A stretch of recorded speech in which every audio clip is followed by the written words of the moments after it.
ימי החנוכה, חנוכת מקדשנו, בגילו ושמחה ממלאים את ליבנו, לילה ויום סביב עוננו יסוף, סוף גניות נאכל בם לרוב. Shalom Ouvracha et Hanouka Sameach, Parashat Miketz cette semaine. Vous savez pourquoi on dit Hanouka Sameach? Parce que ce sont les Raché Tevot, les premières lettres des mots. Sameach, le Shin, ça revient sur Shabbat, Mem c'est Mila, et Chet c'est Chodesh, les trois Xérot, les trois décrets que les Yevanim, les Grecs, ils ont voulu justement nous enlever. Et pour nous, justement, de le rappeler, alors on dit Sameach. Donc, Rabotai, c'est l'occasion pour nous de rappeler les belles paroles du Maharal. Le Maharal, il dit que Shem sheyesh seder la teva, de la même façon qu'il y a un ordre dans la nature, alors kach yesh seder la nisim. Il y a un ordre aussi au niveau des miracles. Et il faut savoir que le moment de Hanouka, pendant tous ces 8 jours de Hanouka, c'est uniquement un moment de nissim, de miracle. Et de la même façon, on dit qu'on allume les nérodes de Hanouka pendant 8 jours. Pourquoi 8 jours? Parce que 7, c'est toujours au niveau de la nature, du Teva. Et Hanouka, c'est le 8e jour qui vient rappeler qu'on est au-dessus de la nature. Et donc, dans cette belle paracha, on voit que Yosef est arrivé son moment Ketz. Sam la Chosher, Akadosh Baruch Hu, il a mis une fin justement à l'obscurité dans laquelle Yosef se trouvait. Et donc on apprend de cela que c'est pas uniquement lorsqu'il y a l'obscurité que par la suite Akadosh Baruch Hu, il va éclairer par la lumière. C'est au milieu de l'obscurité que Hachem fait sortir la lumière. De même, Yosef se trouvait dans le bord, il se trouvait dans le puits et ensuite dans la prison. Et de là, Kadosh Baruch Hu l'a fait sortir et l'a mis tout en haut, justement pour nous rappeler que de là où on sera, alors Hachem sera prêt à nous sauver. Entre parenthèses, on vit des moments qui ne sont pas évidents, puisque malheureusement, combien il y en a parmi le clan d'Israël qui souffrent jusqu'à aujourd'hui. Mais il faut savoir qu'au travers de cette obscurité, alors on découvrira justement la lumière, puisque Hachem, lui, ne met d'obscurité que parce qu'il va nous montrer la lumière qui sortira de là. Vayhi miketz shenataim yamim ou paro holem. On sait que ce même paro, alors il rêvait depuis 2 ans du même rêve. Pourquoi est-ce que la paracha commence par le terme de Vayhi, puisque ça fait référence à un langage de tsahar, de détresse, puisque finalement Rabotai, Yosef, c'est vrai qu'il va sortir et qu'il deviendra le vice-roi d'Égypte. Mais c'est à partir de là que va commencer tout le déclin du Ham Israël. Toute la servitude du Ham Israël va commencer à partir de là. Yosef, bien sûr, il va devancer et il va permettre au Ham Israël justement de trouver toute leur place. Mais va arriver le moment où ça y est, Paro va nous oublier et il va nous rendre esclaves. Et donc, Rabotai, on pose parmi toutes les questions qui en ressortent ici, comment se fait-il que Yosef, au travers de toutes ces années où il se trouvait tout seul là-bas en Égypte et ensuite en prison, et pendant le moment où il était justement le principal de la maison de Potiphar, il aurait dû avertir son père puisqu'il savait combien son père, il pleurait. Il était rempli de chagrin de savoir que son fils bien-aimé Yosef avait disparu. Il aurait dû, ne serait-ce que lui envoyer un petit message. « Papa, ne t'en fais pas. Arrivera le moment où on va se retrouver. Sache que je suis en vie et tout va bien, je me trouve en Égypte. » Comment se fait-il qu'au travers de tout ce temps, Yosef ne s'est jamais manifesté à essayer de le dire justement à son père? Et donc, Rabotai, il y a plusieurs tiroutzim, celui de Rav Chaim Sonnenfeld, le Rav Yosef Chaim Sonnenfeld, le Rav Arashi de Yerushalayim, il ramène les paroles du Ramban dans cette paracha.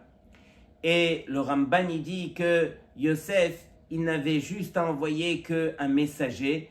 On est à 6 jours de marche depuis l'Égypte jusqu'à Hebron où se trouvait son père. Et même pour une centaine de jours, on aurait envoyé un messager. À plus forte raison ici, où il y avait un réel besoin. Comment ça se fait encore une fois que Yosef ne l'a pas fait? Et donc, regardez le tiroutz du Ramban. Le Ramban, il nous dit que Yosef, lui, il avait reçu par prophétie dans son rêve, entre autres, il avait reçu que tout ce qui allait se dévoiler, quand est-ce que lui allait se dévoiler devant ses parents, devant ses frères, ça serait uniquement en Égypte, en Mitzraïm. Et donc, il attendait ce moment-là que les rêves, justement, se dévoilent de la manière dont lui les a reçus, de manière prophétique. Et donc, il attendait que tout le monde descende en Égypte, justement, pour pouvoir se dévoiler. Mais, en dehors de tout cela, pourquoi, encore une fois, est-ce qu'il ne l'a pas fait? Alors, Yosef, lui, il réfléchissait et il se disait, mais tant que mon père ne l'a pas reçu en prophétie, de la même façon que moi je l'ai reçu, ça veut dire que du ciel, on l'en empêche et on n'aimerait pas que Yaakov soit au courant. Et donc c'est la raison pour laquelle Yosef il s'empêchait justement de le dire à son père. Et sur cela, Rav Yosef Chaim Sonnenfeld, il dit, mais alors toi Yosef, tu t'en faisais justement par rapport à quoi? Par rapport au fait que Yaakov Avinu, ton père, il n'était pas au courant justement de cette prophétie. Tant qu'il n'était pas au courant, tu ne voulais pas lui dévoiler. Mais toi, par rapport à toi-même, tu aurais dû au moins réfléchir et dire, mais moi je me dois d'arrêter justement de lui faire du chagrin, de la peine. Et donc j'aurais pu lui dévoiler une telle chose. Et donc, quelque part, on reproche à Yosef, justement, au travers de toutes ces années, alors on aurait pu agir autrement pour essayer d'enlever cette peine. Mais Akadosh Baruch Hu, bien sûr, c'est lui qui dirige son monde et il savait exactement le pourquoi du comment. Simplement, retenez les hashlachot, retenez un petit peu ce qui va en découler de tout cela. C'est que du fait que Yosef, lui, comme on l'a vu à la fin de la paracha de la semaine dernière, on a vu que Yosef, il s'est permis de rajouter 2 mots qui étaient Zechartani Veizkartani. Il s'est adressé au Saramashkim en lui demandant, lorsqu'il allait se présenter devant Paro, de le rappeler. Et à ce moment-là, du fait qu'il a dit ces 2 mots en trop, on lui a rajouté 2 ans de prison. Mais Rabotai, retenez un petit peu qu'est-ce qui va se passer. C'est que lorsque il y a eu les 7 années d'abondance, alors les 7 années d'abondance, elles étaient complètes. Une fois qu'il y a eu les 7 années de famine, alors se sont écoulées que 2 années. Et ensuite, Yaakov Avinu, il est descendu en Égypte. Une fois qu'il est arrivé en Égypte, toute l'abondance est revenue. Et donc, concrètement, les années de famine n'ont eu le dessus que pendant 2 ans, jusqu'à ce que Yaakov Avinu arrive. Et tant que Yaakov était en vie, alors il y avait de l'abondance en Égypte. Mais Rabotai, si Yosef n'avait pas fauté, si lui n'avait pas rajouté ces 2 mots, alors qu'est-ce qui se serait passé? Yaakov Avinu, il serait descendu à la fin de la 7e année d'abondance et directement l'abondance aurait continué. Il n'y aurait pas eu de famine, ni pour l'Égypte, ni pour tout le reste du monde. Imaginez justement les répercussions de cela. Mais entre nous, Rabotai, de dire 2 mots, comme l'a fait Yosef, c'était peut-être la meilleure ishtadlut, le meilleur moyen pour nous de nous en sortir.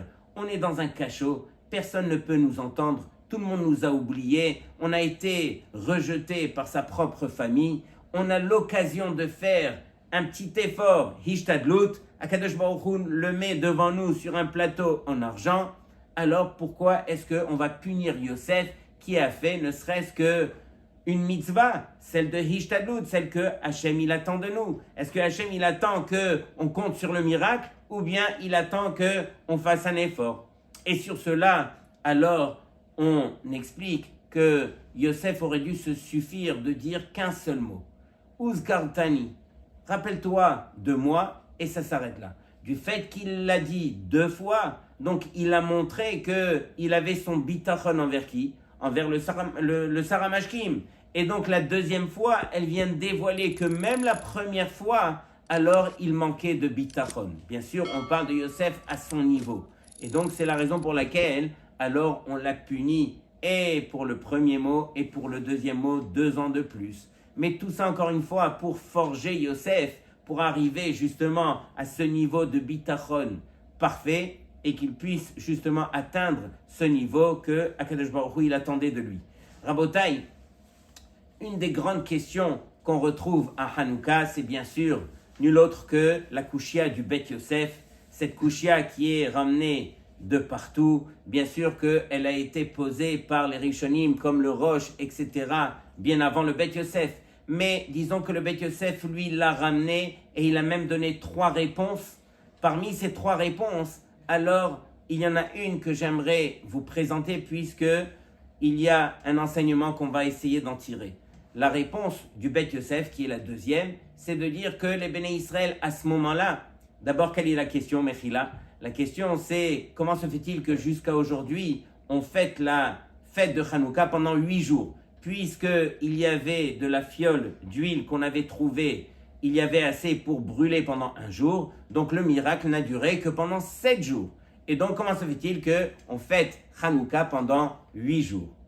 Et donc, parmi les 3 réponses du Beth Yosef, il dit que les Béné Israël, à ce moment-là, ils ont pris 1/8 d'huile qu'ils ont allumé justement dans la menorah. Et donc, par ce biais, chaque jour, il y avait un miracle, puisqu'ils n'ont pas mis la quantité requise. Et donc, 1/8 d'huile, normalement la menorah, elle devait durer pendant 12 heures, pendant toute la nuit.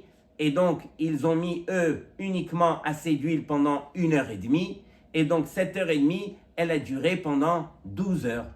Et donc, tous les jours, pendant les 8 jours, il y a eu ce miracle. Et c'est la raison pour laquelle on fête Hanouka pendant 8 jours.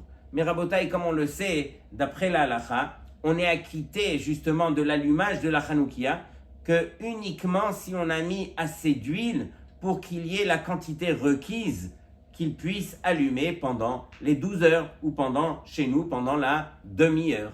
Quelqu'un qui mettrait éventuellement assez d'huile pour brûler que pendant 10 minutes, il n'a pas mis pendant l'obligation de une demi-heure, alors il ne s'est pas acquitté de la mitzvah, il doit la refaire au complet avec bracha.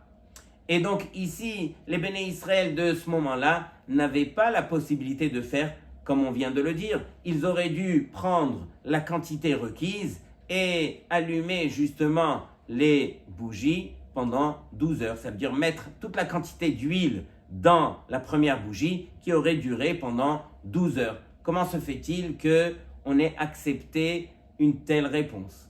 Et la Gemara dans Masechet Brachot, elle nous ramène une histoire qui ressemble environ au même principe. La Gemara nous dit qu'il y avait un endroit spécial où il y avait là-bas un serpent qui s'appelait le Harod.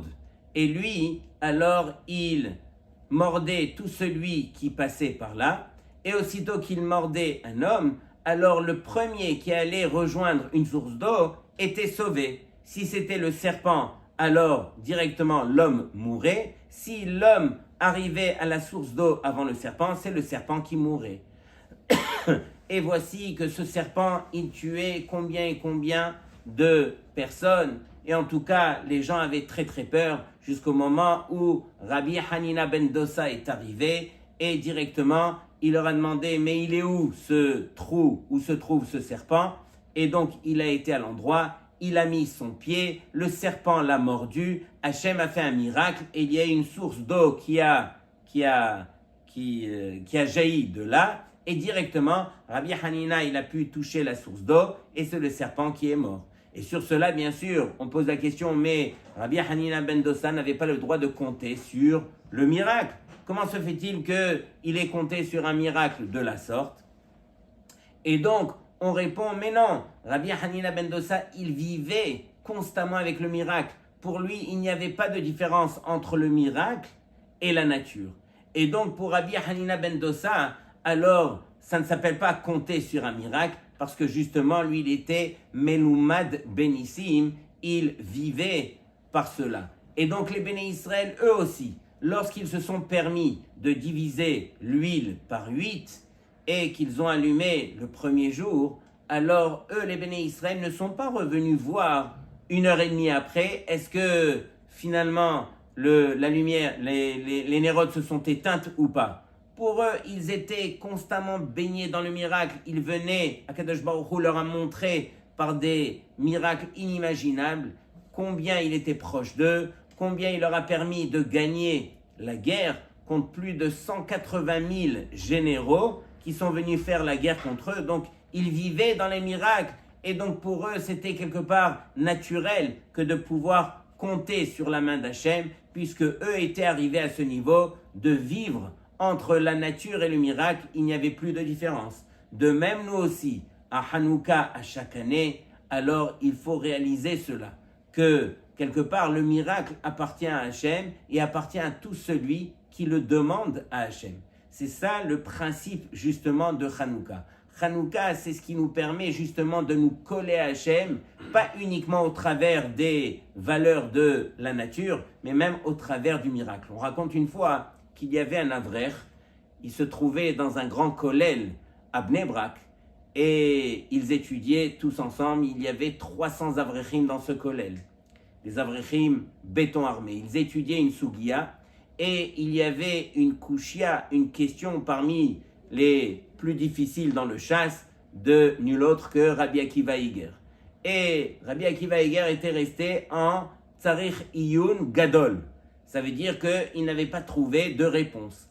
Et voici que cet Avrech, il réfléchit, bien sûr, il travaille comme il se doit, et en fin de compte, il a trouvé une réponse. Il expose devant tout le kollel, et tout le monde se met à l'applaudir, et tout le monde réfléchit, bien sûr. Ils ont demandé conseil et tout, et ils ont dit, mais oui, cette réponse, c'est une bonne réponse à la kushia de nul autre que Rabbi Akiva Iger. Ils étaient heureux comme tout, et ils lui ont dit que tu saches, ton tiroutz, il vaut au moins 1 million de dollars. Et donc, lui, il est heureux comme tout, il prend son livre de Rabbi Akiva Iger, il descend à la macolette en bas, et il leur devait beaucoup d'argent, il leur devait 30 000 dollars. Et donc, il arrive là-bas, et il va chez le gérant de la macolette, et il lui dit, regarde, je te donne mon livre de Rabbi Akiva Iger, et toi, tu me dois le change, puisque je te devais que 30 000 dollars, mais tout le monde au kollel on dit que là, ça vaut au moins 1 million de dollars. Et donc, il le regarde comme ça et il lui dit, mais quelle mouche t'as piqué, toi? Mais d'où tu sors? Tu viens me régler avec ton livre? Il lui dit, c'est vrai que Talmud Torah Keneged Kulam, mais ici, dans ce monde-ci, on ne peut régler que par des dollars ou par des shkalim. Alors choisis, avec quoi tu vas me régler? Et donc, lui, il dit, on ne peut régler que par ce billet. Et donc, nous aussi, Rabotai, il faut réaliser que Akadosh Baruch Hu, lui, alors il nous permet de le régler uniquement que par la tfila qui va sortir de notre bouche. Akadosh Baruch Hu, lui, peut tout faire. Il peut nous faire même des miracles, comme on est en train de dire. Mais à condition que justement qu'on puisse le régler par les choses qu'Akadosh Baruch Hu, il accepte. Hachem, lui, il n'accepte que par la tfila. Quelqu'un qui s'adresse à Hachem par la tfila, Akadosh Baruch Hu, il lui donne. Et si il s'est déjà adressé à Hachem, comme la plupart du temps, les gens répètent, et qu'il n'a toujours pas reçu, eh bien qu'il répète et qu'il refait et qu'il ne se décourage pas. On n'a pas le choix, Rabotai. Comme on a dit la semaine dernière, on a dit que les Béné Israël, ils sont représentés dans le Midrash, dans Parashat Tetzavé, par l'huile d'olive. Et Akadosh Baruch Hu, c'est le feu. Et pour justement relier le feu à l'huile d'olive, il faut la pétila, il faut la mèche. Et la pétila, ce sont les lettres du mot tefila. Et donc, il n'y a que la tefila qui nous permet justement, à nous les Béné Israël, l'huile d'olive, de nous coller à Hachem, qui est le feu. C'est uniquement par le biais de la tefila. Et donc, Rabotai, comment se fait-il que le Rambam, lui, lorsqu'il est venu à nous enseigner justement son Mishneh Torah, il a choisi justement la mitzvah de Ner Chanukah pour nous dire que mitzvah Ner Chanukah chavivahi ad meod. C'est une mitzvah des plus chères. Vetzarich leizaer ou leodia anes, et on doit faire très attention et de proclamer le miracle ou leosif beshevach hael veodayalo, et de rajouter combien on se doit de remercier Hachem par les miracles et par le remerciement qu'on lui doit. Et donc, la question, elle est, comment se fait-il que le Rambam, il ait choisi Ner Hanouka pour nous dire qu'elle est Chaviva hi ad meod? Il ne l'a pas dit au niveau ni des tfilin, ni de Kibud Avim, etc. Il a choisi uniquement Ner Hanouka pour nous dire qu'elle est très très chère. Qu'est-ce qu'elle a de plus cher, la mitzvah de Ner Hanouka? Alors, en dehors du fait que, bien sûr, la mitzvah de Hanouka, comme on le sait, c'est une mitzvah midérabanan, et peut-être qu'on aurait voulu renforcer une mitzvah midérabanan, il faut savoir que le Ner Hanouka, il nous rappelle justement tous les bienfaits, tous les miracles, toutes les louanges qu'on se doit de rappeler à Hachem, combien est-ce que Hachem, alors on se doit d'être reconnaissant envers lui. J'ai lu une histoire cette semaine d'un des rabbanim en Eretz Israël qui auparavant était un des plus grands joueurs de foot pour l'équipe justement de Maccabi là-bas en Israël, mais il a décidé de faire Teshuvah et aujourd'hui il fait partie des grands rabbanim qui ont l'habitude de rapprocher combien et combien de foules de Béné Israël à la Torah. Et il raconte que son fils, âgé de 2 ans et demi, alors du jour au lendemain, il voyait que son fils n'arrivait plus à faire ses besoins. Il vérifiait dans la couche et plus aucun besoin. Et donc les journées passent, les semaines passent et là il commence à paniquer. Il y a plus de 2 semaines qui sont passées et plus rien dans la couche. Et donc, bien sûr qu'on l'amène à l'hôpital, on lui fait tous les tests, on vérifie et en fin de compte, tous les tests sortent parfaitement clairs et l'enfant, toujours rien. Et donc, on commence à avoir peur et on se demande, mais peut-être qu'à l'intérieur de son ventre, peut-être que... Et ils lui font encore des tests et ils le vérifient et les journées passent, les semaines passent, inimaginable rabotaille, près de 1 mois est passé et toujours rien chez l'enfant. Le Rav se retourne vers son épouse et il lui dit, mais dis-moi, peut-être que toi et moi, on a pu dire quelque chose qui a fait en sorte que ça a causé une chose pareille. Et la femme, elle réfléchit et elle dit, tu sais quoi? Je me rappelle, il y a 1 mois environ, on devait aller chez tes parents qui habitent à Eilat. Et à ce moment-là, rappelle-toi, alors le bébé, il faisait plus de 10 fois par jour dans sa vie. Et de le changer comme ça tous les jours, une dizaine de fois, c'était assez compliqué. Et donc, la femme, elle a dit, mais jusqu'à quand est-ce que je devrais changer cet enfant une dizaine de fois comme ça? Et depuis ce moment-là où elle s'est plainte, alors, Akadosh Baruch Hu, il a fait en sorte que ce bébé, il a arrêté justement de faire ses besoins. Et donc, Rabotai, le mari, il s'est tourné vers sa femme et il lui a dit, écoute, de la même façon, tourne-toi vers Hachem comme tu sais le faire et demande à Hachem que justement que Hachem, il puisse revenir comme c'était au départ. Et c'est ce qu'elle a fait, elle s'est tournée vers Hachem, s'il te plaît Hachem, alors permets à mon fils de revenir comme c'était au départ, qu'il fasse même 10 besoins par jour, il n'y a aucun problème, je serai là pour le changer et je reconnais les bienfaits que tu nous fais. Et justement, 5 minutes après, alors on entend des petites bombes dans la couche et ils ont dû le changer 5 fois d'affilée. Justement, tout est rentré dans l'ordre et à partir de là, Baruch Hashem, tout est revenu. Et Rabotai, regardez bien, ce sont des petites choses de tous les jours, des petites choses sur lesquelles on n'a pas tendance à remercier Hachem. Pourquoi? Parce que ça fait partie de la nature, c'est tout à fait normal. Mais Rabotai, c'est ça Hanouka. Ça vient nous rappeler à l'ordre que les choses naturelles,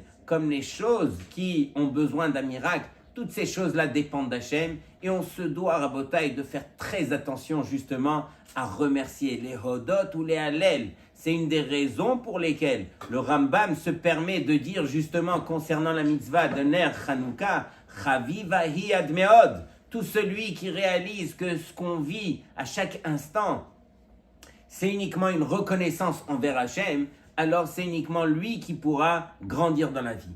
Rabotai, impossible de ne pas citer le tirout du Rav Ovadia Yosef. Le Rav Ovadia Yosef Zatzal, il dit justement, pourquoi est-ce que le Rambam, lui, il a choisi la mitzvah de Ner Hanouka pour nous dire qu'elle était Chavivahi Admeod. Alors, sans rentrer dans les mots du Rav, le Rav nous explique que grâce à ce miracle de Hanouka, qui s'est passé justement juste avant la destruction du deuxième Beth Amikdash, c'est à partir de là qu'on a réalisé que tout ce qu'on a reçu de la Torah orale qu'on étudie jusqu'à aujourd'hui, puisque on le dit dans le Alanissim, que les Yevanim, ils ont voulu les Ashkicham Toratecha, ils ont voulu nous faire oublier la Torah. De quelle Torah est-ce qu'il s'agit? S'il s'agit de la Torah écrite, elle est écrite, on ne va pas l'oublier. Donc forcément, il s'agit de la Torah orale. Et la Torah orale, alors on l'a uniquement depuis Hillel Azaken. Hillel Azaken qui était entre le premier et le deuxième Beth Amikdash. Et donc grâce à ce miracle de Hanouka, toute la Torah orale qu'on a jusqu'à aujourd'hui, elle date depuis ce moment-là. Et donc tout le trésor qu'on a jusqu'à aujourd'hui, qu'on étudie jusqu'à aujourd'hui, alors on le doit justement au miracle de Hanouka. Et c'est une des raisons pour lesquelles le Rambam a spécifié Chavivahi Admeod, parce que toute cette Torah orale, on la doit justement à ce moment-là, au moment du miracle de Hanouka.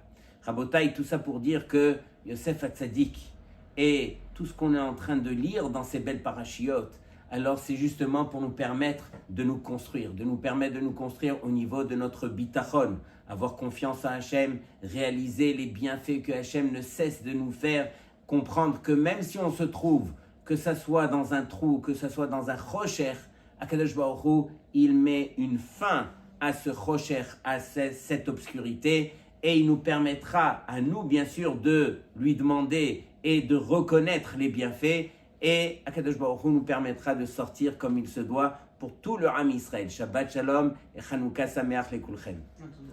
על הניסים ועל הנפלאות אשר עשה השם למכבים.